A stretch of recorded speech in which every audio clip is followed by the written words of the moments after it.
ನಮಸ್ತೆ everyone, Sai Balaji mix and match ಕಡೆಯಿಂದ ಈ ಸತಿ party wear umbrella 3 piece set ಅಲ್ಲಿ ಬಂದಿದೆ. ನೋಡಿ ಕಲೆಕ್ಷನ್ ನೋಡಿ ಎಷ್ಟು ಚೆನ್ನಾಗಿದೆ ಅನ್ಕೊಂಡು. ಇದು ಬಂದು ಸಿಂಗಲ್ ಕಲರ್ ಆಗಿರುತ್ತೆ. ನೋಡಿ ಆಲಿಯಾ ಕಟ್ ಪ್ಯಾಟರ್ನ್ ಅಲ್ಲಿ ನಿಮ್ಗೆ ಪೂರ್ತಿ ಮಿರರ್ ವರ್ಕಿಂಗ್ ಬಂದಿರುತ್ತೆ. ಇನ್ ಟ್ರೆಡ್ ಮಾಡೆಲ್ ಬಂದಿರುತ್ತೆ. ದುಪಟ್ಟ ನೋಡಿ ಎಲ್ಲ ಕಡೆನೂ ನಿಮ್ಗೆ thread work in and then ಅಲ್ಲಲ್ಲಿ ಬುಟ್ಟ ಡಿಸೈನ್ಸ್ ಕೂಡ ಬರುತ್ತೆ. ನೋಡಿ ಕಲೆಕ್ಷನ್ ಅಬ್ಸರ್ವ್ ಮಾಡಿ ಎಷ್ಟು ಚೆನ್ನಾಗಿದೆ ಅನ್ಕೊಂಡು. ಇದು ನೋಡಿ ಎಂಡಿಂಗ್ ಅಲ್ಲಿ ನಿಮ್ಗೆ ಈ ತರ ಟ್ರೆಡ್ ವರ್ಕ್ ಕೂಡ ಬಂದಿರುತ್ತೆ ಬಾರ್ಡರ್ ಟೈಪ್ ಅಲ್ಲಿ. ಅಂಡ್ ಟಾಪ್ ಬಂದ್ಬಿಟ್ಟು ನಿಮ್ಗೆ ಸಿಲ್ಕ್ ಮಟೀರಿಯಲ್ ಬಂದಿರುತ್ತೆ. ಇನ್ ವಿತ್ ಇನ್ನರ್ ಲೈನಿಂಗ್ ಕೂಡ ಇರುತ್ತೆ. 44 ಲೆಂತ್ ಆಗಿರುತ್ತೆ. ಅಂಡ್ ಬಾಟಮ್ ಬಂದ್ಬಿಟ್ಟು ನಿಮ್ಗೆ ಸ್ಟ್ರೈಟೆಡ್ ಪ್ಯಾಂಟ್ ಆಗಿರುತ್ತೆ.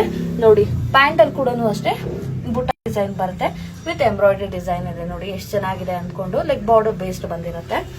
ನೋಡಿ ಕಲೆಕ್ಷನ್ ವೈಸ್ ಎಷ್ಟು ಚೆನ್ನಾಗಿದೆ. ಇದ್ರ ಸೈಜಸ್ ಬಂದು ಎಮ್ ಇಂದ ನಿಮ್ಗೆ XXL ವರ್ಗು ಕಲೆಕ್ಷನ್ ಸಿಗುತ್ತೆ. ಇನ್ ಕೇಸ್ ಯಾವ್ದಾದ್ರು ನಿಮ್ಗೆ ಇಷ್ಟ ಆಯ್ತು ಅಂತ ಹೇಳಿದ್ರೆ ಸ್ಕ್ರೀನ್ ಮೇಲೆ ಬರ್ತಾ ಇರೋ ನಮಗೆ DM ಮಾಡಿ. ನಾವು ಸೈಜಸ್ ಅವೈಲಬಿಲಿಟಿ ಎಲ್ಲಾನು ಹೇಳ್ತೀವಿ.